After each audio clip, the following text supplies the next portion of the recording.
Hello friends, very good morning to all of you. दोस्तों, आज date है 17 अप्रैल और देखते हैं करंट अफेयर न्यूज़ में कौन कौन सी न्यूज़ इंपॉर्टेंट है हमारे एग्जाम पॉइंट ऑफ व्यू से। ठीक है, देखो, जो लोग यूपीएससी की तैयारी कर रहे हैं, आईएएस की तैयारी कर रहे हैं, ये उसके लिए भी इंपॉर्टेंट है। जो लोग पीसीएस की तैयारी कर रहे हैं उनके लिए भी इंपॉर्टेंट है।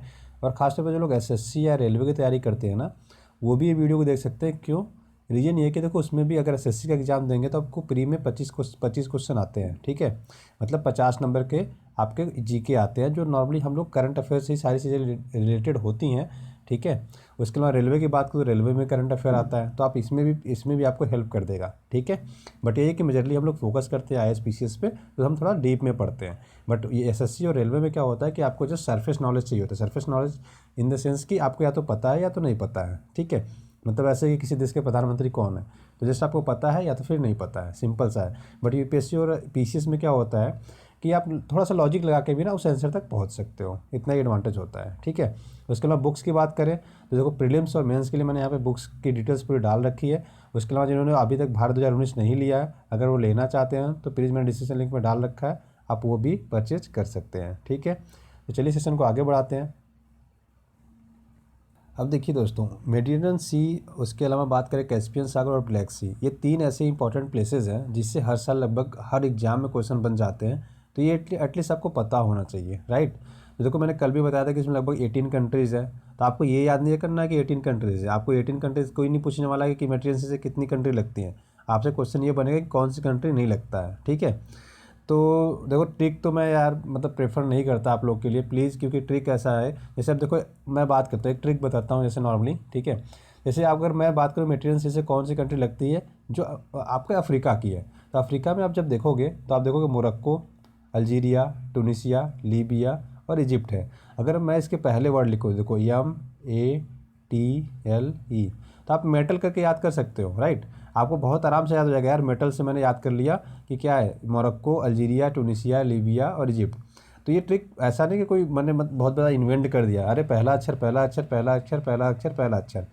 ठीक है, ये तो चलो सीक्वेंस से बन गया, लेकिन बाकी जगह सीक्वेंस आपको नहीं मिल पाएगा या नहीं बन पाएगा। तो उसके लिए क्या करते हैं हम लोग कि वर्ड्स को इधर उधर करके एडजस्ट करते हैं, लेकिन मेरे हिसाब से वो ट्रिक इसलिए काम नहीं करती।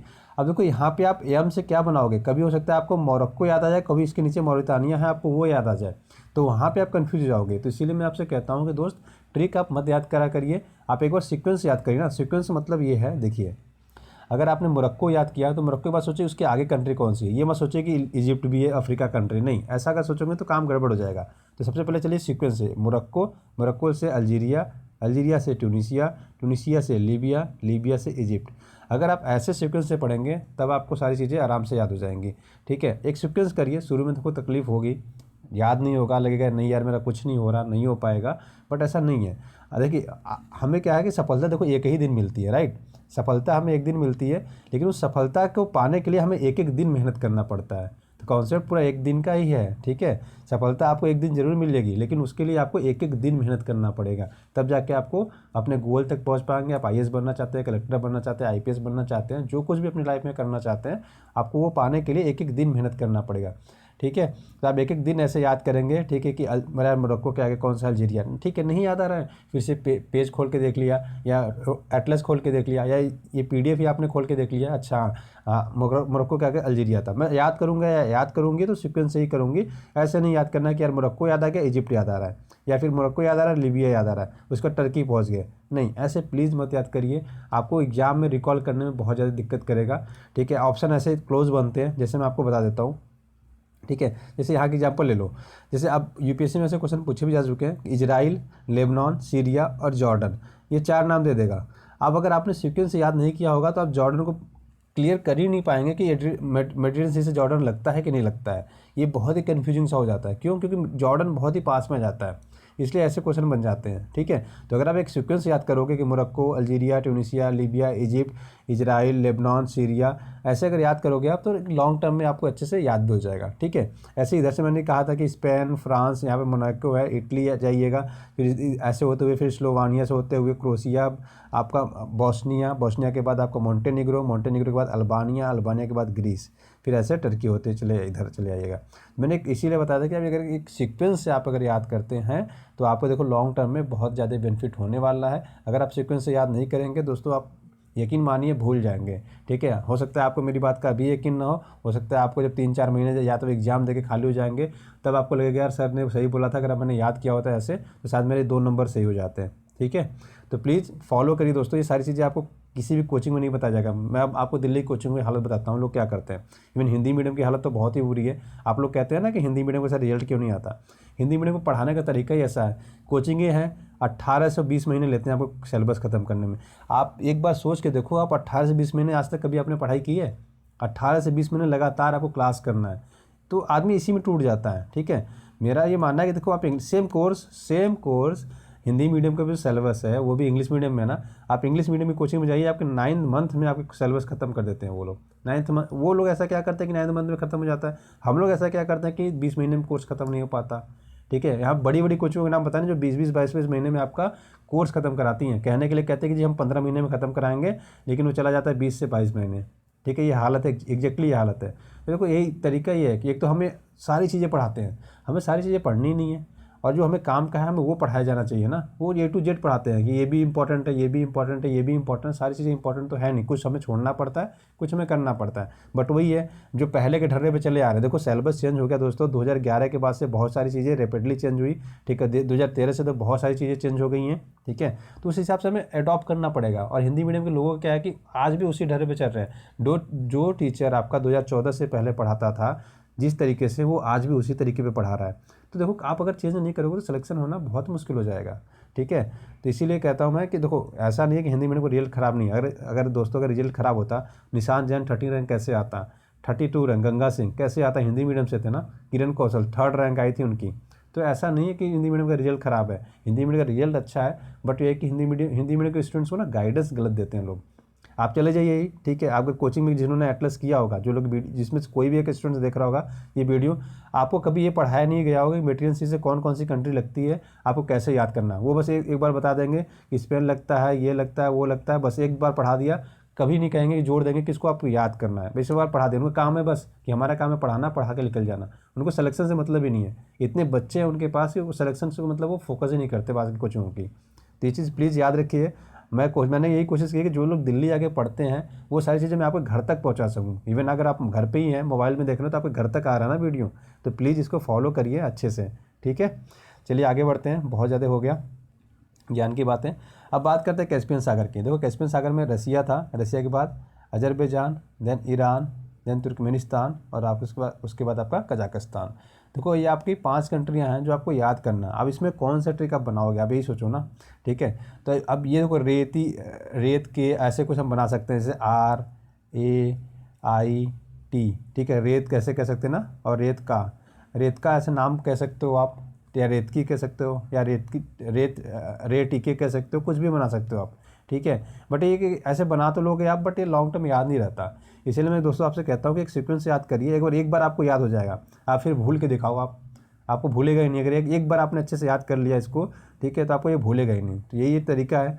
ठीक है, बाकी आप ट्रिक्स अपने से बना सकते हैं। ठीक है, उसके बाद आगे बात करते हैं ब्लैक सी की। तो ब्लैक सी में देखो रोमानिया जाता है, बुल्गारिया जाता है, टर्की जाता है, जॉर्जिया, रसिया और यूक्रेन। ठीक है, ये देखो तीनों आपको एटलीस्ट याद होना चाहिए। आपके एग्जाम पॉइंट ऑफ व्यू से मोस्ट इंपॉर्टेंट मार्क करके रखिए। ये तीनों सागर आपको याद होना चाहिए, ब्लैक सागर, मेडिटेरियन सी, उसके बाद आपका कैस्पियन सागर। ठीक है, चलिए आगे बढ़ते हैं। तो देखो पीआईबी में आज हिंदी में ट्रांसलेट होकर नहीं हुआ था, तो इसलिए मैंने आज इंग्लिश में डाल दिया दोस्तों, क्योंकि इंग्लिश में था, 2 न्यूज़ थी इंपॉर्टेंट हमारे एग्जाम पॉइंट ऑफ व्यू से। बाकी हिंदी में ट्रांसलेट नहीं हुआ था, तो इसलिए मैंने इंग्लिश से ही डाल दिया। ऑसी इंडेक्स 2019, तो ऑसी इंडेक्स याद रखिएगा, AUS से आपका ऑस्ट्रेलिया हो जाता है, IND से इंडिया हो जाता है, EX से एक्सरसाइज है। ठीक है, आप इसके नाम को ही तोड़ लोगे, अगर वो हिंदी में पढ़ोगे तो आपको नहीं समझ में आएगा। इसलिए देखो आप जब यूपीएससी का पेपर दोगे तो एक साइड इंग्लिश होता है, एक साइड हिंदी होता है। तो जो चीज़ें आप इंग्लिश में पढ़ा करो, हिंदी में पढ़ा करिए, वो कोशिश किया करिए कि आप इंग्लिश में भी एक बार देख लें। ठीक है, और बहुत टाइम होता है 100 क्वेश्चन करने के लिए, 2 घंटे यूपीएससी के एग्ज़ाम का बहुत टाइम है। ठीक है, तो ऐसा नहीं है। तो ऑस से ऑस्ट्रेलिया हो जाएगा, IN से इंडिया हो जाएगा, EX से एक्सरसाइज है। तो ऑसी इंडेक्स पूछा जाए अगर आपसे, तो याद रखिएगा ऑस्ट्रेलिया और इंडिया के बीच में नोवेल एक्सरसाइज था। तो इतने पॉइंट्स आप याद रखिएगा, आपके एग्जाम पॉइंट ऑफ व्यू से बस इतना ही इंपॉर्टेंट है। उसके बाद बात करते हैं होम एक्सपो इंडिया 2019 बिगिन हो गया है। ठीक है, ये चालू हुआ दोस्तों 16 तारीख को, 16 से 18 तारीख तक चलेगा। ठीक है, अब देखो होम एक्सपो इंडिया 2019 क्या है, इसमें क्या है कि जो हमारे रीजनल क्राफ्ट होते हैं ना, क्राफ्ट होते हैं, होम डेकोरेट से जितनी भी चीज़ें होती हैं, ठीक है, चाहे फर्नीचर की बात करने हैं, चाहे फ्लोरिंग की बात करें, टेक्सटाइल, ये सारी चीज़ें, मतलब एक तरह से करो अपना घर डेकोरेट करने के लिए जितनी चीज़ों की हमें ज़रूरत पड़ती है वो उसका एक्सपो होता है, ठीक है, इसका मेला लगता है एक तरह से समझ लो। तो इसमें एक तरह से देखो 50 कंट्रियाँ लगभग इसमें पार्टिसिपेट कर रही हैं, ठीक है, 50 से ज़्यादा ही हैं। तो देखो ये एक्सपो सेंटर है कहाँ पे, तो आपसे ये पूछा जा सकता है कि इसका मतलब हुआ क्या, उद्घाटन कहाँ हुआ या फिर कहाँ पे लगा था। तो याद रखिएगा home expo India 2019 greater Noida, ठीक है। तो ये पॉइंट्स आप याद रखिएगा। और जो लोग मैं आपसे रिक्वेस्ट करूँगा, जो लोग नोएडा रहते हो या गाजियाबाद रहते हो, आसपास के इलाके में रहते हो या दिल्ली रहते हैं, प्लीज़ जाया करिए ऐसे जगहों में जब भी लगता है ना, तो ऐसे एक्सपो में आप लोग जाया करिए, क्योंकि आपको बहुत सारी एक्सपीरियंस ऐसी चीज़ों को करने का मिलेगा जो शायद आप लाइफ में आगे चल के कभी मिले ना। तो प्लीज़ अगर ऐसा होता है कहीं, ठीक है, अगर टाइम मिल पाए, अभी तो चलो जो लोग यूपीएससी की तैयारी कर रहे हैं उनके पास टाइम नहीं है, बट जब भी अगर आपको ऐसा मौका मिले कि आपको लगता है कि समय है हम जा सकते हैं, तो प्लीज़ ऐसी जगह पे विजिट जरूर किया करिए, ठीक है, आपको बहुत कुछ सीखने को मिल जाएगा ऐसी जगह पे। तो बस इतनी पॉइंट्स याद रखना है, कहाँ पे हुआ है, कब से कब हुआ, ठीक है, इतनी पॉइंट्स याद रखिएगा आप, ठीक है। 8th एडिशन था। चलिए आगे बढ़ते हैं, बात करते हैं निर्भय मिसाइल की। तो देखो हाल ही में डीआरडीओ ने दोस्तों इसको, डीआरडीओ की बात करें तो हाँ, डीआरडीओ का फुल फॉर्म याद रखिएगा, defence research and development organisation बोलते हैं इसको, जिसका हेडक्वार्टर दिल्ली में है, और हिंदी में बात करें तो रक्षा अनुसंधान और विकास संगठन कहते हैं, ठीक है। तो इन्होंने दोस्तों निर्भय मिसाइल का परीक्षण किया, जो सब सोनिक क्रूज मिसाइल है। अब देखो सब सोनिक आपको बताना है, क्रूज बताना है क्या होता है। तो इसका नाम हमने दिया है निर्भय, और कहाँ पे हमने परीक्षण किया, चांदीपुर। चांदीपुर कहाँ पे, उड़ीसा में, इसके बगल में हम एक कलाम द्वीप भी बोलते हैं, ठीक है। अब मैं आपको कॉन्सेप्ट समझाता हूँ कि सबसोनिक क्या है और क्रूज मिसाइल क्या है। तो याद रखिएगा ये सबसोनिक क्रूज मिसाइल है। तो सबसोनिक का सिंपल से अगर मैं मतलब बताऊँ तो सबसोनिक का मतलब होता है 1 मैक से जिसकी स्पीड क्या होती है, 1 मैक इससे कम होती है, ठीक है, इससे कम होती है, 1 मैक से जिसकी स्पीड कम होती है उसको हम बोलते हैं सबसोनिक। सबसोनिक का एक और परिभाषा हम लोग बोलते हैं कि जिसकी स्पीड साउंड से कम होती है। आपको पता है 1 मैक में मतलब साउंड की स्पीड क्या होती है, लगभग यही होती है ना, 1234 किलोमीटर पर आवर के आसपास होती है, जहाँ तक मुझे याद है 1234 किलोमीटर के आसपास होती है। और एक मैक बराबर भी लगभग इतना ही होता है, ठीक है, 1225 किलोमीटर। मैं अलग ही लिख देता हूँ, इधर दिखा देता हूँ, है यहाँ पे, हाँ देखो 1 मैक आपकी स्पीड जो लाइट की स्पीड, सॉरी साउंड की स्पीड जो होती है लगभग 1234 किलोमीटर पर आवर के आसपास होती है, ठीक है। अब बात करते हैं सबसोनिक की। देखो सबसोनिक मैंने बताया था इसकी स्पीड जो होती है 0.8 मैक होती है।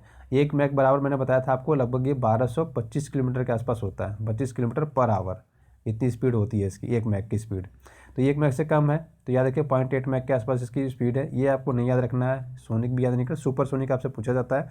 तो याद रखिए कि 1 मैक से लेकर 5 मैक के बीच में होती है। उसके बाद हाइपरसोनिक, हाइपरसोनिक ये भी याद रखिएगा 5 से 10 मैक के आसपास स्पीड होती है। अगर एग्जांपल की बात करें तो हाइपरसोनिक की, तो इसमें आपका आ जाता है, इसमें आ जाता है आपका ब्रह्मोस 2, ठीक है, इसमें ब्रह्मोस आ जाता है, इसमें ब्रह्मोस 2 आ जाता है। तो ये भी पॉइंट्स आप याद रखिएगा।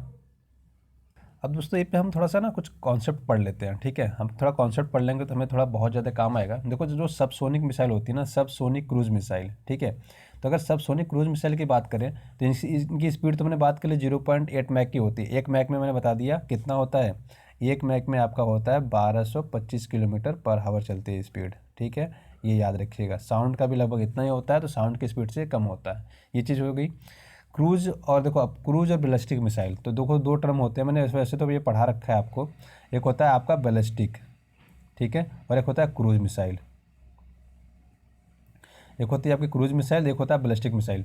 बैलिस्टिक मिसाइल क्या होता है, ये आपका ऐसे ऐसे फॉलो करता है, ठीक है, सरफेस से छोड़ेंगे ये ऐसे जाएगा, एक पैराबोलिक पाथ फॉलो करता है ये, ठीक है। जबकि क्रूज मिसाइल क्या होता है, क्रूज मिसाइल हमने छोड़ा, ये ऊपर गया, ऊपर जाने के बाद कैसे भी अपना पाथ फॉलो कर सकता है, मतलब घूम फिर के ऐसे ऐसे कह लो आप, कैसे भी वो अपना पाथ फॉलो करता है, इसलिए क्रूज बोलते हैं। क्रूज का मतलब ही होता है कूदते फादते हुए जाना, ठीक है, कूदते कूदते जाते हैं ऐसे ऐसे ना, तो वो एक्चुअली होता है। अब देखो क्रूज मिसाइल याद रखिएगा, ठीक है, कैसे जाता है, ऐसे ऊपर जाने के बाद ये ऐसे ऐसे अपना कोई भी पाथ फॉलो कर लेता है, इसको बोलते हैं क्रूज मिसाइल। बैलिस्टिक मिसाइल क्या होता है, ballistic missile parabolic path follow करता है, मतलब जहाँ से हमने छोड़ा एक हम एंगल पे छोड़ेंगे, उसी एंगल पे जाके जहाँ हमें टारगेट करना है वहाँ पे कर लेते हैं, और ऐसे जाके यहाँ पे गिरता है ये, इसको हम बोलते हैं बैलिस्टिक मिसाइल। ये कॉन्सेप्ट तो आप सबसे पहले समझ लीजिए, दोनों चीज़ें हो गई। सबसोनिक हमने बता दिया, सुपरसोनिक बता दिया, हाइपरसोनिक बता दिया। हाइपरसोनिक जो होते हैं उनकी स्पीड इतनी होती है, सुपरसोनिक की इतनी होती है, और मैक की सबसोनिक की इतनी मैक होती है। ये कॉन्सेप्ट हमने समझ लिया। अब सबसोनिक क्रूज मिसाइल की देखो, अभी तो ये हो गया आपका, ठीक है। उसके अलावा बात करें जो सबसोनिक मिसाइल्स होते हैं ना, या क्रूज मिसाइल्स होते हैं, अच्छा क्रूज मिसाइल की चीज़ और याद रखिएगा, इसको हम कहीं से भी छोड़ सकते हैं, मतलब एरोप्लेन से भी छोड़ सकते हैं, ज़मीन से भी छोड़ सकते हैं, और आपका हवाई जहाज़ से भी छोड़ सकते हैं, और आपका शिप से भी छोड़ सकते हैं, ये हर जगह से छोड़ सकते हैं। मतलब एयर टू एयर मार कर सकता है, एयर टू सरफेस मार करता है, सरफेस टू एयर मार कर सकता है, कहीं से भी। मतलब अगर जहाज़ से छोड़ेंगे ज़मीन पर मार सकता है, तो इसको हम बोलेंगे एयर टू सरफेस मार कर सकता है। ये कॉन्सेप्ट होता है। तो बेसिक कॉन्सेप्ट ये भी समझने की कोशिश करिए, ठीक है। देखो, एक हम कहते हैं एयर टू एयर मार करना। एयर टू एयर का मतलब है कि एयर में ही हमने छोड़ा और एयर में ही जाके मार दिया। मतलब अगर हमने अपने अगर हमने अपने जहाज़ से छोड़ा, तो किसी और जहाज़ को अगर हमें मारना है, तो उसने क्या किया, हवा से निकला और हवा में जाके मार दिया, तो इसको हम बोलते हैं एयर टू एयर। ये कॉन्सेप्ट याद रखिएगा। एक कॉन्सेप्ट हम यूज़ करते हैं air to surface. Air to surface का मतलब होता है कि हमने हवा से छोड़ा, अपने जहाज़ से छोड़ा इसको, मिसाइल्स को, और आगे सरफेस में कहीं हमें टारगेट करना था, हमने वहाँ पे कर दिया, ठीक है। तो ये होता है आपका सरफेस, एयर टू सरफेस। ये होता है सरफेस टू सरफेस। हमने अपने क्या किया, ज़मीन से ही छोड़ा या अपने शिप से छोड़ा, ठीक है। ये आगे क्या किया, ज़मीन पे ही मार दिया, तो इसको बोलते हैं सरफेस टू सरफेस। एक होता है सरफेस टू एयर। देखिए, एक बार फिर से हम समझने की कोशिश करते हैं, ठीक है। देखो, मैंने आपको अभी क्या बताया कि मिसाइल्स जो होती हैं वो नॉर्मली सरफेस टू सरफेस मार करती हैं, सरफेस टू सरफेस मार करती हैं, सरफेस से एयर मार करती हैं, और आपका एयर टू एयर मार करती हैं, ठीक है। मतलब क्या है कि सपोज करो, सरफेस टू सरफेस का मतलब होता है कि हमने अगर इसको ज़मीन से छोड़ा और ज़मीन पे ही मारना था, ठीक है। तो ये हो गया हमारा सरफेस टू सरफेस। छोड़ा हमने यहाँ से और मारना, हमारा टारगेट यहाँ पे था, यहाँ पे बम था, या कह दो हमारी जो शत्रु देश था उसकी मिसाइल्स थी, हमने यहाँ पे मारा। उसके बाद कहते हैं एयर टू सरफेस, मतलब हम हवा में ही थे अपने जहाज़ से, और हमने सरफेस पे कहीं मारा, इसको बोलते हैं आपका एयर टू सरफेस। उसके बाद बात करते हैं सरफेस टू एयर। हमने ज़मीन से छोड़ा, कभी आपने देखा होगा ब्रह्मोस वगैरह हम टैंक से छोड़ देते हैं, तो यहाँ से हमने टैंक से छोड़ दिया, ठीक है, और ये एयर में जाके कोई एक मिसाइल से आ रही, तो उसको हमने मारा, तो इसको बोलते हैं सरफेस टू एयर। उसके बाद एक और तो होता है आपका एयर टू एयर। एयर का मतलब होता है कि हम एयर में थे और एयर से ही हमने एयर में, मतलब अपने जहाज़ से सामने वाले के जहाज़ को ध्वस्त कर दिया, इसको बोलते हैं एयर टू एयर मिसाइल्स मारने का। तो ये 4 तरीके की होती हैं जो नॉर्मली हमें नहीं पता होती है, लोग बताते नहीं हैं। तो ये कॉन्सेप्ट आप बेसिक फंडामेंटल जान के रखिएगा। अगर आप प्लीज़ अगर कहीं नोट्स कर रहे होंगे तो प्लीज़ नोट कर लीजिए, या फिर इसको स्क्रीनशॉट लेके रख लीजिए, ये आपको हमेशा काम आएगा, ठीक है, बेसिक फंडामेंटल समझने में। क्योंकि ये मिसाइल्स जब टेक्नोलॉजी आप पढ़ेंगे ना, जिसमें आप अगर पृथ्वी के बारे में पढ़ेंगे, अग्नि के बारे में पढ़ेंगे, धनुष के बारे में पढ़ेंगे, या फिर आपका ब्रह्मोस के बारे में पढ़ेंगे, तो ये सारी जगह आपको काम आएगा, ठीक है। तो मैं इसको हटा रहा हूँ, प्लीज़ इसको स्क्रीनशॉट ले लीजिए, ठीक है। तो आशा करता हूँ दोस्तों आपने इसका स्क्रीनशॉट लिया होगा। अब बात करते हैं, देखो सबसोनिक जो क्रूज मिसाइल होते हैं ना, ठीक है, ये सारी जगह सब हर तरीके से मार करते हैं। बैलिस्टिक मिसाइल का बस इतना ही होता है कि बैलिस्टिक मिसाइल की अगर बात करें तो क्रूज मिसाइल सारे काम करता है, लेकिन जो बैलिस्टिक मिसाइल होता है, ठीक है, जो मैंने बताया था क्या, सरफेस टू सरफेस मार करते हैं, तो वो क्या करता है, इसको देखो हम या तो समुद्र में अपने जहाज शिप से भी छोड़ सकते हैं, या तो अपने लैंड से छोड़ सकते हैं। 2 तरीके से हम इसको छोड़ सकते हैं, लेकिन मार कहाँ करता है, नॉर्मली ये सरफेस टू सरफेस ही मार करता है बैलिस्टिक मिसाइल। तो ये चीज़ आप याद रखिएगा, ठीक है। अब आगे बढ़ते हैं, तो देखो, हाँ, मैक स्पीड की बात कर रहे हैं। देखो, इस मैक स्पीड में जो हमने अभी निर्भय के बारे में पढ़ लिया, अब देखो सुपरसोनिक स्पीड की बात करें तो इसमें देखो जो पृथ्वी हमारी आ जाती है ना, सॉरी, ब्रह्मोस आ जाता है, ब्रह्मोस 1 जो है, इसमें ब्रह्मोस 1 आ जाता है, ब्रह्मोस 1 इसमें आ जाता है, और ब्रह्मोस 2 की जो स्पीड हमने की है वो 5 मैक से ऊपर की है, तो ब्रह्मोस 2 आपका इसमें आ जाता है। ये हम बात कर रहे हैं क्रूज मिसाइल्स की। उसके बाद जो बैलिस्टिक मिसाइल्स होती हैं, बैलिस्टिक मिसाइल्स देखो होती हैं आपकी पृथ्वी है, ठीक है, अग्नि है, धनुष है, ये सारी हमारी क्या है, बैलिस्टिक मिसाइल है। तो आप ये भी चीज़ें याद रखिएगा, ठीक है। चलिए अब आगे बढ़ते हैं, बात करते हैं जेम की। ये आपने बहुत बार सुना होगा नाम, लेकिन आप कॉन्सेप्ट अभी तक क्लियर नहीं हुआ होगा, तो आज ये कॉन्सेप्ट क्लियर भी हो जाएगा। जेम है क्या actually, government e market place कहते हैं इसको। मैं एग्जांपल दूंगा, एग्जांपल के थ्रू आपको ज़्यादा अच्छे समझ में आ जाएगा। जैसे बात करें अगर हम अमेज़ोन की, ठीक है, अगर हम बात करें अमेज़न की, तो देखो ये क्या है, अमेज़न से आपको पता है कि आप फ्लिपकार्ट, अमेज़न, आप इससे क्या करते हो, सामान नॉर्मली मंगाते हो। आपको कुछ भी खरीदना होता है तो आप इससे ऑर्डर करते हो, आपका सीधे सामान घर आ जाता है, राइट। तो हम लोग क्या करते हैं, फ्लिपकार्ट, अमेज़न से क्या करते हैं, नॉर्मली हम कुछ भी खरीदने से पहले प्राइस कंपेयर कर लेते हैं यार, कि एक बार प्राइस देख लेते हैं कहाँ सस्ता मिल रहा है, कहाँ डिलीवरी चार्ज फ्री है, हम उससे मंगा लेते हैं। नॉर्मली हम लोग यही करते हैं। गवर्नमेंट ने क्या किया, गवर्नमेंट ने 2018-19 में अभी का तो डाटा दिया गया है, 2016 में गवर्नमेंट को भी एक कॉन्सेप्ट आया, ठीक है। कॉन्सेप्ट क्या आया 2016 में गवर्नमेंट के पास, गवर्नमेंट को ये लगा यार कि हमारे सरकार, मतलब इतनी बड़ी हमारी सरकारी संस्थाएं हैं, जैसे बात करूँ अगर तो रेलवे है, मतलब बहुत सारे हैं, मतलब नाम तो एजुकेशन सेक्टर ले लो, रेलवे ले लो, मिनिस्ट्री ले लो, इतने सारे हमारे गवर्नमेंट के सेक्टर हैं, ठीक है, इतने सारे फील्ड्स हैं, सबको कहीं ना कहीं कुछ फर्नीचर की ज़रूरत पड़ती है, कहीं लैपटॉप की ज़रूरत पड़ती है, कहीं कंप्यूटर की ज़रूरत पड़ती है। तो लोग करते क्या हैं, ले आते हैं 10,000 का, बिल बनवाते हैं 15,000 का, राइट। तो वो जो 5,000 रुपये एक्स्ट्रा हुए, वो 5,000 रुपये एक्स्ट्रा जो हुआ वो किसके ऊपर बर्डन पड़ता है, वो वही पैसा तो है जो हमने टैक्स के रूप में दिया था, तो ये किसके ऊपर बर्डन पड़ जाता है। तो एक तरह से जो आपने टैक्स पे किया, वो टैक्स पर जो टैक्स आपने पे किया था उसके पैसे की क्या होती है, चोरी होती है। तो एक्चुअली में देखो उन्होंने कंप्यूटर खरीदा कितना, गवर्नमेंट का मतलब ऑफिस के लिए, गवर्नमेंट ऑफिस के लिए कंप्यूटर खरीदना था या कुछ भी खरीदना था, मान लो ठीक है टैबलेट ही खरीदना था, आपने खरीदा 10,000 का, आपने बिल बनवा लिया कितने का, 15,000 का। तो वो 5,000 रुपये आपके पॉकेट में चला जाता है, ठीक है। आप उस जो भी दुकानदार से सेटिंग लोग कर लेते हैं, तो करप्शन के चार्जेस बहुत, मतलब करप्शन के केसेस बहुत ज़्यादा थे इसमें। मतलब लोग मंगाते थे इन्फ्लेटेड रेट पे, ठीक है। पर्दा मंगा रहे हैं, ऑफिस के लिए पर्दा मंगा रहे हैं, है 230 रुपये का एक पर्दा, और उस पर MRP करा रहे हैं 830 रुपये का, ठीक है। सीधे उससे 600 रुपये ले रहे हैं, 100 रुपये दुकानदार को दिया, 500 रुपये अपने जेब में रख लिया इन्होंने। ये तरीके होते थे, ठीक है। बिल बना बना के ऐसे करते थे लोग। तो ये हालत हो गई थी। तो गवर्नमेंट को लगा यार इतना ज़्यादा लोग करप्शन कर रहे हैं, कैसे हम इसको कंट्रोल करें। तो उनके पास एक आइडिया है, क्यों ना हम ऐसा करते हैं कि जैसे गवर्नमेंट, जैसे अमेजोन वगैरह या फ्लिपकार्ट जैसी वेबसाइट है, वैसे हम खुद वेबसाइट अपने खुद गवर्नमेंट की ही बना देते हैं। तो गवर्नमेंट ने खुद की वेबसाइट बनाई जिसको उन्होंने नाम दिया जेम। तो याद रखिएगा फ्लिपकार्ट, अमेजोन और जेम तीनों एक ही चीज़ें हैं, ठीक है। अब आपको ज़्यादा कॉन्सेप्ट क्लियर होगा। अब होगा क्या, अगर आपको ऑफिस के लिए कुछ भी मंगाना है, इस जेम वेबसाइट पर जाइए, यहाँ पे वेबसाइट पे जाएंगे, यहाँ से आप जाके खरीदिए। तो क्या होगा, इससे करप्शन के चार्जेस क्या होंगे। अब आप क्या 10,000 की जगह 15,000 का बिल बना पाओगे, नहीं बना पाओगे, पहली चीज़। दूसरा ये, अगर आपको कोई चीज़ मतलब डालना है तो उसमें क्या होता है, बीडिंग होती है। Bidding in the sense, suppose करो आपको एक लैपटॉप चाहिए, आप पूरा कॉन्फ़िगरेशन, लैपटॉप तो चलो अलग हो गया, जैसे फर्नीचर चाहिए आपको, ऑफिस के लिए फर्नीचर चाहिए, आपने पूरा रिक्वायरमेंट दे दिया कि मेरे को इस टाइप का फर्नीचर चाहिए, ठीक है। तो अब फर्नीचर जैसे ही आपने डाल दिया वहाँ पे कि मेरे को ये फर्नीचर चाहिए, तो फर्नीचर सपोज करो यहाँ पे 4 कंपनियाँ रजिस्टर की हैं, मतलब 4 दुकानदार यहाँ पे रजिस्टर कर रखा है जेम में। तो वो देखेंगे सर को ऐसे ऐसे फर्नीचर चाहिए, हम कितने में दे सकते हैं। तो आप इसमें बिडिंग करोगे, मतलब ए वाला पर्सन, बी वाला पर्सन, सी वाला पर्सन और डी वाला पर्सन, ये चारों लोग क्या करते हैं, फर्नीचर्स बनाते हैं। तो ये कहेंगे मैं 10,000 में बना दूंगा, ये कहेगा मैं 12,000 में बना दूंगा, ये कहेगा मैं 15,000 में बनाऊंगा, ये कहेगा 20,000 में बनाऊंगा। तो जो 12,000 में बनाएगा उसको क्या आ जाएगा, एक कॉन्ट्रैक्ट चला जाएगा। तो जो टेंडर्स वगैरह निकलते हैं ना, तो यहाँ पर टेंडरिंग जैसा भी एक तरह से प्रोसेस फॉलो होता है। तो आपको मंगाना भी कुछ ऑनलाइन, तब भी आप इसी से मंगाइए, कुछ टेंडरिंग करानी है तो इसी से बिडिंग कराना है, इसी से कराइए।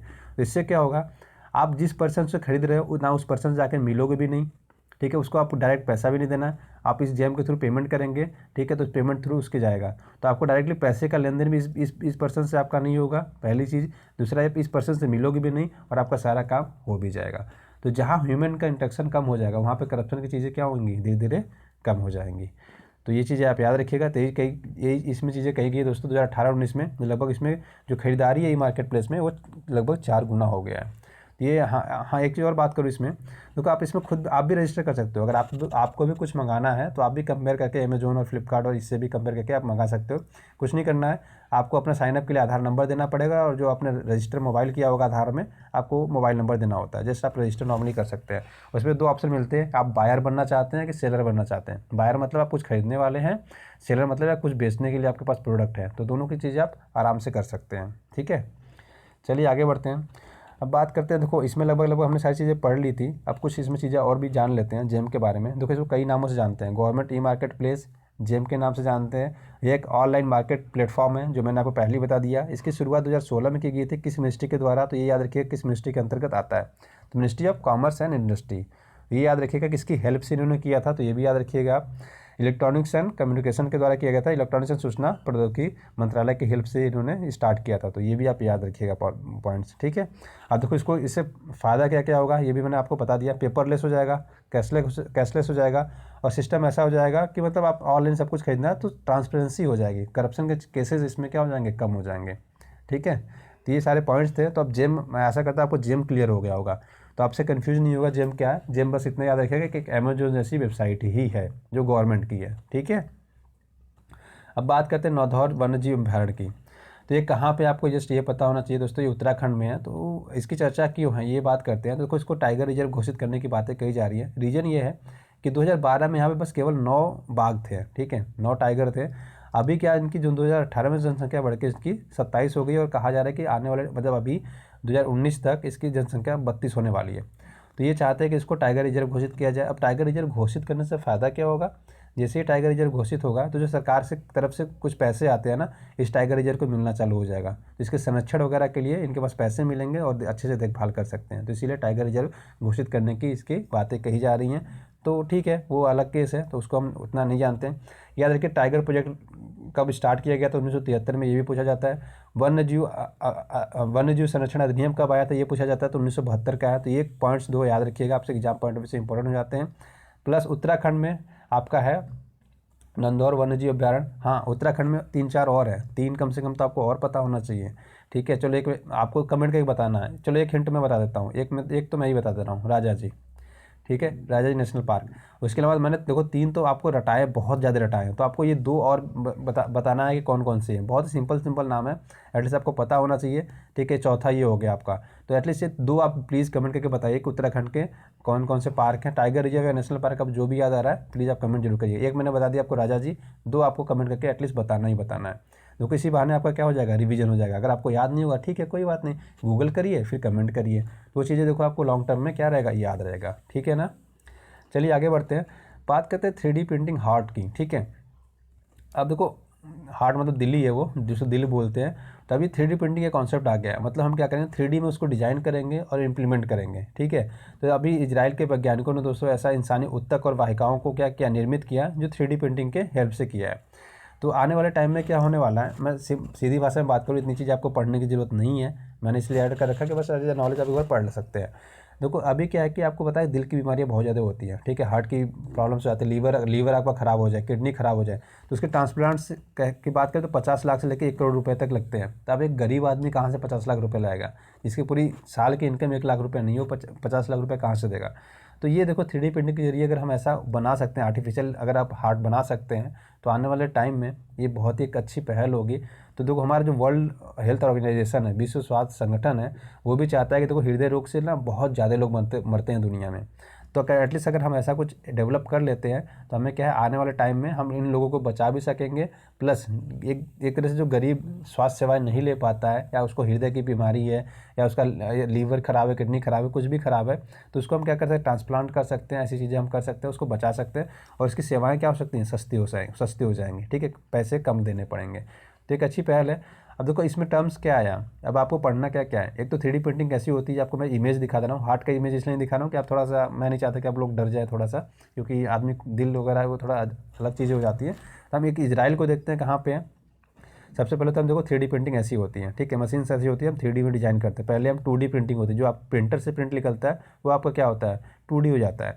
लेकिन ये आपका 3D प्रिंटिंग होती है। ठीक है, 3D में सारी चीज़ें, एक दो और इमेज देख लीजिए आप। ठीक है, 3D देखो ऐसे ऐसे सारी चीज़ें हम डिज़ाइन करते हैं। आजकल जो भी कॉन्सेप्ट आ रहा है 3D प्रिंटिंग के ही कॉन्सेप्ट आ रहे हैं। ठीक है, अब देखो इजराइल का नाम आया, तो एटलीस्ट आपको इजराइल को देखना चाहिए कि इजराइल कहाँ पे है। ठीक है, तो देखो ये काम तो है आपका, लेकिन मैंने आप ये ऐड कर दिए, एटलीस्ट इजराइल आपको देखा करिए। ठीक है, ऐसी चीज़ें जो नाम आ जाए, जो प्लेसेस के नाम आए, और वो एटलीस्ट आपको एक बार देखना जरूर है।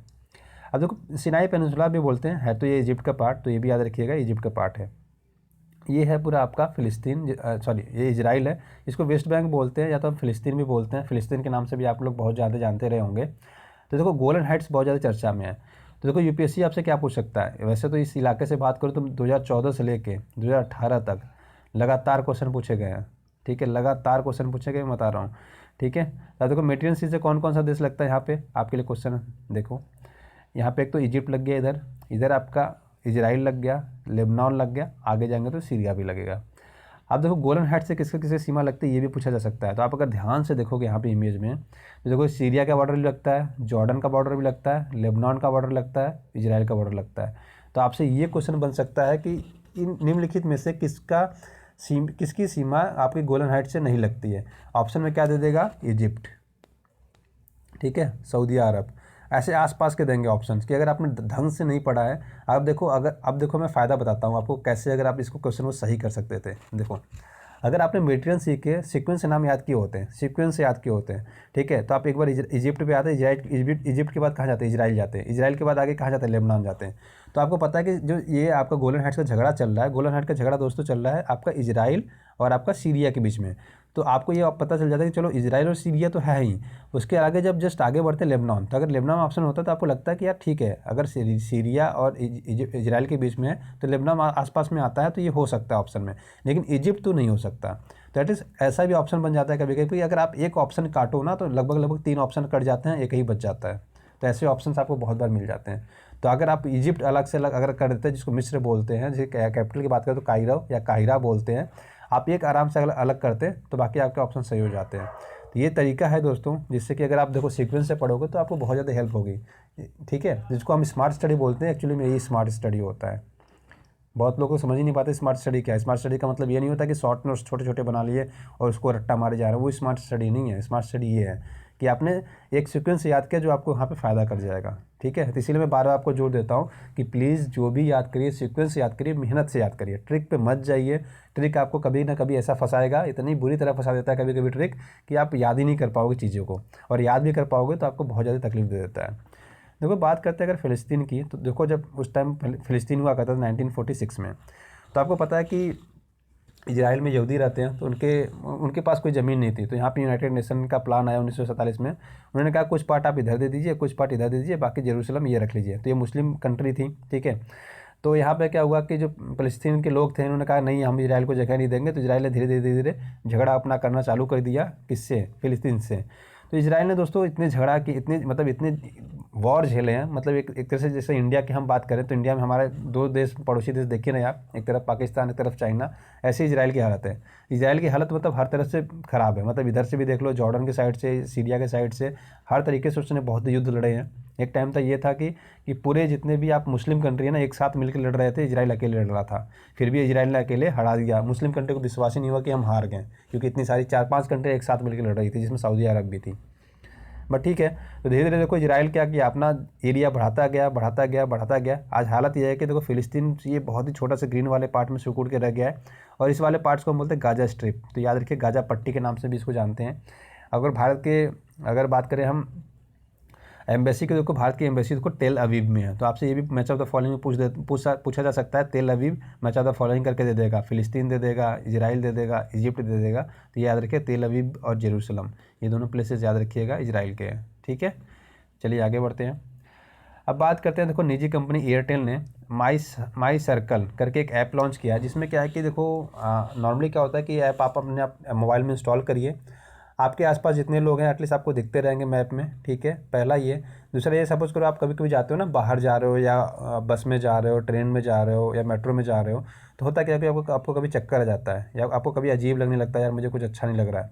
तो इस केस में क्या करोगे आप, इस ऐप में जस्ट अलार्म होगा, उसको प्रेस कर दो, तो जो भी आपके आस पड़ोस के लोग हैं, उनको एक मैसेज चला जाएगा, एक सिग्नल चला जाएगा, इसकी तबीयत खराब है, इस पर्सन की तबीयत खराब है, यहाँ पे है। तो सबको चला जाएगा जो आपके आसपास में है।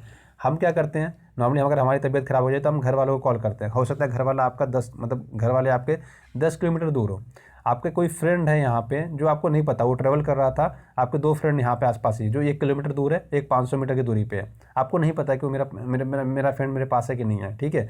बट आपने जैसे ऐलान किया, उसको मैसेज चला गया, उस पर्सन को मैसेज किया कि यार ये मैं तो बहुत ही पास हूँ, इसको जाके हेल्प कर सकता हूँ। हाँ, ये हो सकता है कि ये 20 किलोमीटर दूर रहता हूँ, लेकिन किसी भी काम से ये आपके आसपास है, कोई काम करने आया था, यही पास में ही है आपको। तो यहाँ पे एक हेल्प से हो जाएगी आपकी। अगर आपकी इमरजेंसी में तबीयत खराब होता है, कोई इमरजेंसी होती है, तो यहाँ पे एक SOS प्रॉम्प्ट बटन दिया गया है, जिसमें आप दबा कर क्या कर सकते हो, सबको मैसेज भेज सकते हो, ठीक है। जितने भी आपके कॉन्टैक्ट में सेव रहेंगे सबको मैसेज चला जाएगा इस ऐप के थ्रू, ठीक है। ऐसा SOS का मतलब क्या होता है, देखो सेव आवर सोल्स या सेव आवर शिप्स, ऐसे इसका एक फ्रेज़ है ये। तो ऐसे इसकी फुल फॉर्म होती है। हाँ, SOS जिन्होंने देखो बात करें, अगर ओला उबर में अगर आपने कभी ट्रैवल किया होगा, ओला उबर करके चलती है ना कैब, इनकी सर्विसेज अगर आपने ली होगी, अगर आपने रात को ट्रैवल किया होगा तो आपके मोबाइल पे हमेशा SOS लिख के आता है, ठीक है। हमेशा SOS लिख के आता है अगर रात के टाइम आप ट्रैवल करेंगे, क्योंकि इमरजेंसी में अगर आपको ज़रूरत है तो आप SOS पे क्लिक करेंगे, डायरेक्टली क्या होता है, ये पुलिस को कॉल चली जाती है, डायरेक्टली पुलिस को कॉल चली जाती है, ठीक है। तो ये होता है। तो माई सर्कल याद रखिएगा, माई सर्कल बस इतना ही है कि आपको हेल्प करने के लिए ज़रूरत है, ठीक है। नॉर्मली महिलाओं के लिए अगर इनको कभी तबीयत खराब हो जाए, ज़रूरत पड़े, तो अपने परिवार या मित्रों किन्हीं 5 लोग को क्या कर सकती हैं, 13 भाषाओं में अपने मैसेज भेज सकती हैं। तो ये भी चीज़ याद रखिएगा, ठीक है। अब बात करते हैं विश्व एलर्जी दिवस। अब इतनी ऑर्गेनाइजेशन हो गई है दोस्तों, कौन कौन सा याद रखे, सबसे बड़ी दिक्कत ये है। पहले तो ये होता था कि ऑर्गेनाइजेशन याद रखो, उसका हेडक्वार्टर याद रखो, कब बना ये याद रखो। अब एक नई पहल जो चालू हो गई, थीम, हर साल कोई नई थीम दे देते हैं कि इस साल का हमारा थीम ये है। ये बड़ा मतलब अजीब सा हो गया आज के टाइम पे। तो the global problem of food allergy, तो याद रखिए इसकी थीम है 7 से 13 अप्रैल तक विश्व एलर्जी सप्ताह मनाया गया। तो याद रखिएगा इसे थीम थोड़ा सा इंपॉर्टेंट है आपके लिए एग्जाम पॉइंट ऑफ व्यू से, तो बस थीम याद रखिएगा the global problem of food allergy. तो ये विश्व एलर्जी संगठन का इस बार का थीम था। ठीक है, ये फाउंड हुआ था दोस्तों 1951 में। बस इतने पॉइंट्स आपको याद रखना है। ठीक है, उसके बाद बात करते हैं रियो पैरा ओलंपिक्स में। दोस्तों दीपा मलिक को रजत पदक मिला था। तो न्यूजीलैंड के प्रधानमंत्री के द्वारा इनको सर आपका एडमंड हिलेरी फेलोशिप देने का ऐलान किया गया था। तो ये याद रखिएगा कि किस देश के द्वारा किया गया था, सर एडमंड हिलेरी फेलोशिप आपका न्यूजीलैंड के द्वारा। बस इतना ही याद रखना है आपको। ठीक है, तो याद रखिएगा रियो पैरा ओलंपिक में इन्होंने क्या किया था दोस्तों, रजत पदक जीता था। ठीक है, 2016 में। अब इनकी फ़ोटो भी मैं दिखा देता हूँ, अच्छे से आप देख सकते हैं। वो दिव्यांग है। ठीक है, पैर मतलब पैर उनका पैरालाइज टाइप में है, तो वो चल नहीं पाती। शॉर्ट पुट शायद जो गेम खेलती हैं वो शॉर्ट पुट खेलती हैं, जहाँ तक मुझे याद है। ठीक है, तो देखो ये याद रखिएगा आप, बस ये नाम याद रखना है आपको, सर एडमंड हिलेरी फेलोशिप, ये आप याद रखिएगा। ठीक है, न्यूजीलैंड के प्रधानमंत्री के द्वारा ये ऐलान किया गया था। ये इनकी दोस्तों फ़ोटो है। ठीक है, देख सकते हो व्हील चेयर पर बैठी हुई हैं। ये गेम खेलती है। ये जो होता है ना गोल सा लेके हम लोग गले के पास लगा के फेंकते हैं, इसको शॉर्ट पुट, जहाँ तक मुझे याद आ रहा है शॉर्ट पुट बोलते हैं इसको। ठीक है, ठीक है, तो बस इतना याद रखिएगा। मैंने इमेज इसलिए दिखाया कि आपको एटलीस्ट नाम याद रहे। तो अगर आपको कभी कभी होता है ना, कभी इमेज हमें याद रहती है तो हम इसका आंसर दे पाते हैं, तो इसलिए मैंने इसको ऐड कर दिया था। तो ये मैंने कल आपसे पूछा था, इसका आंसर दोस्तों मानव से है। ठीक है, चलिए आगे बढ़ते हैं। तो हाल ही में प्रधानमंत्री मोदी की अध्यक्षता में कैबिनेट ने इसरो और जाक्सा के बीच समझौते को मंजूरी दी है। जाक्सा क्या है? देखो जाक्सा, वैसे तो अगर आप चाहो तो इसका आंसर दे सकते हो, अगर ट्रिक तुक्का भी लगाओगे तो शायद आप इसमें दे पाओगे। वैसे तो मैंने बहुत बड़ा पढ़ा रखा है, तो इसका अभी आंसर तो मैं नहीं बताऊंगा, आपको अभी इसका आंसर देना है। हाल ही में चर्चा में रहा स्ट्रेटो लॉन्च क्या है? अब स्ट्रेटो लॉन्च की बात करें तो चलो मैं हिंट दे देता हूँ इसको। इसका नाम हमने क्या दिया था? रॉक दिया था शायद नाम, राइट? तो याद रखिएगा आप, अब आपको शायद याद आ रहा होगा, ROC दिया था, ROC दिया था समथिंग, रॉक बोला था हमने, इसको नाम दिया गया रॉक। तो अब मैंने हिंट दे दिया आपको, ये कमेंट करके बताना कि इसका आंसर क्या होगा। अब नीचे देखिए कथनों में कौन सा मिलान सही है। अब देखो UPSC ऐसे ही क्वेश्चन पूछता है।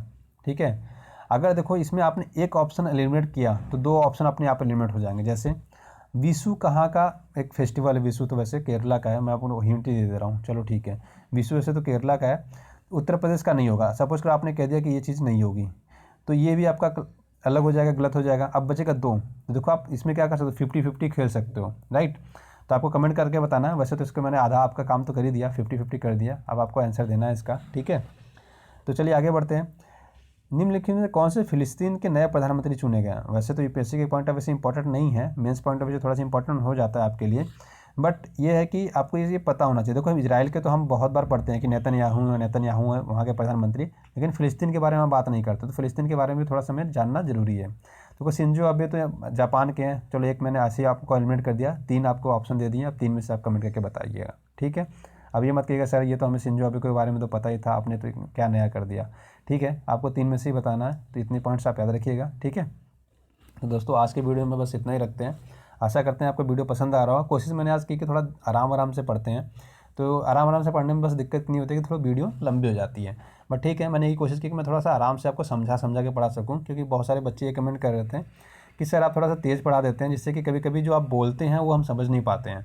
तो मैंने कोशिश ये की कि मैं आराम से पढूं और कोशिश करूं कि आपको वो सारी चीज़ें समझा सकूं जो आपको ज़रूरी है, आपके एग्जाम पॉइंट व्यू से ज़रूरी है। ठीक है, तो हमेशा की तरह खुश रहिए। ठीक है, लोगों में प्यार बांटते रहिए। और एक चीज़ याद रखिएगा दोस्तों कि घर पे रह के आराम से पढ़िए, कोई दिक्कत नहीं है। अगर आप दिल्ली नहीं आ सकते तो दिल्ली आने की कोई ज़रूरत नहीं है। मैंने कोशिश ये की कि मैं सारी चीज़ें जो लोग दिल्ली आके लेते हैं मैं आप लोग तक पहुंचा सकूं। ठीक है, तो हमेशा की तरह खुश रहिए, लोगों में प्यार बांटते रहिए। God bless you all, thank you so much, have a great day.